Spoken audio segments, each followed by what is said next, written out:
Hello everyone, I'm here with a review of Michael Helm's Cities of Refuge. This novel opens with a 2-page italicized section that describes the last sightings of a foreign girl, and it sets up some of the major themes of the novel, like surveillance, foreignness, and violence. The section also immediately positions and implicates the reader as someone who's watching without permission of the watched. This uncomfortable sensation of being implicated in this act of surveillance carries on throughout the novel.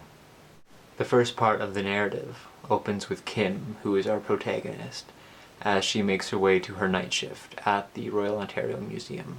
While she makes her way to work, she feels the gaze of someone watching her, or following her, and in order to escape her pursuer, she kind of makes her way into an abandoned construction zone in Toronto. But she can't escape her attacker, and she ends up being kind of tied up and brutally beaten, and then left in a construction pit. So Kim is found and hospitalized. And while she's on her road to recovery, she starts thinking about and attempts to understand why it is that this attack took place. Her father Harold, who is a professor of Latin American history, is just as invested in finding out why this happened. It's his belief that Kim has opened herself up to this brutal attack because of her volunteer work that she does. Kim volunteers with an organization that provides shelter and work to immigrants whose applications for refugee status have been denied and who are living in the country illegally.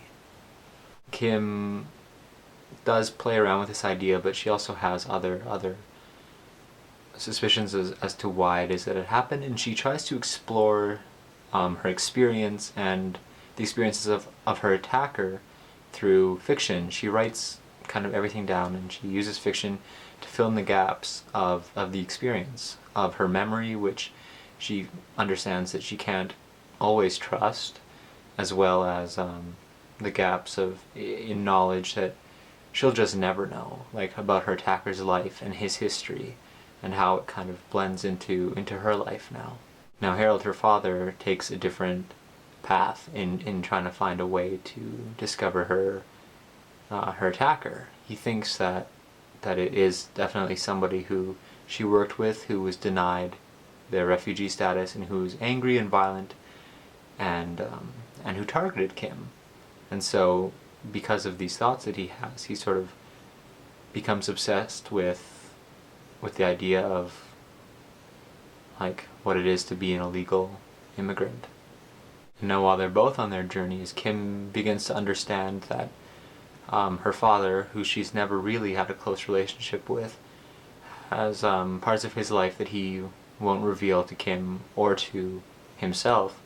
And so once she has finished writing that fiction about her own experience, and when she's healed that, she shifts her focus to healing Harold by using fiction to fill in the gaps in his life. But that becomes an ethical, it becomes questionable, because does she have the right to do that, to invent stories about his life? I found this novel to be challenging, not necessarily because of narrative, although there are sections of the novel where you're not certain who is presenting their story, but more in that it sort of challenges the novel as a form and underscores the unreliability of fiction and kind of the novel as a technology of control. You know, when you read a novel, a lot of times you're looking to identify with a character, or kind of feel connected to a story, identify with a story, and that kind of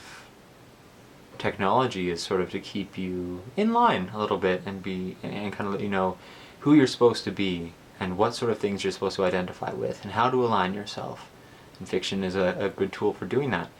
But I found that this novel challenges that.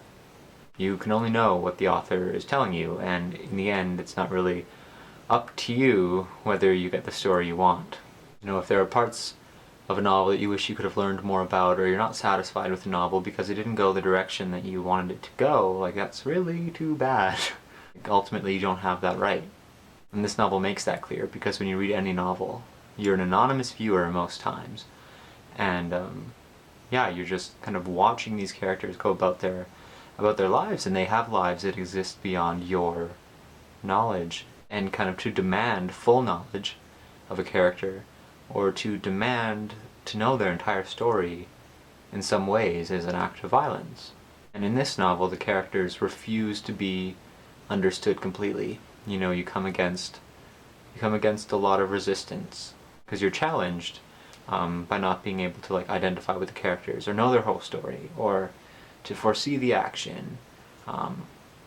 Because when you do all of those things, you erase difference, and you just sort of embrace the this is what I should be doing, or this is what I should be liking, this is what I should identify with. So Cities of Refuge, I thought, was a great novel because, I mean, it tells a great story, but it also challenges the reader's relationship to the work, kind of challenging the way you read a novel, or the way you think about reading a novel. It certainly changed the way I thought about reading novels.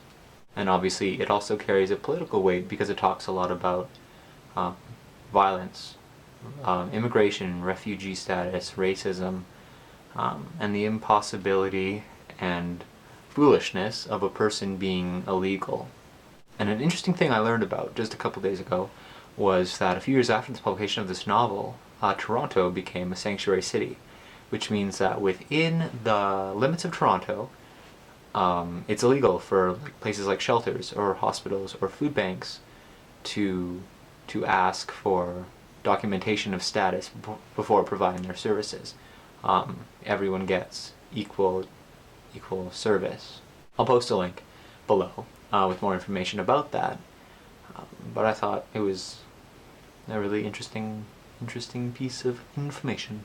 So I really loved this novel, and that's my review on it. So let me know if you have read this book, or you're interested in reading this book. I'd love to hear your thoughts. And otherwise, I'll say goodbye for now.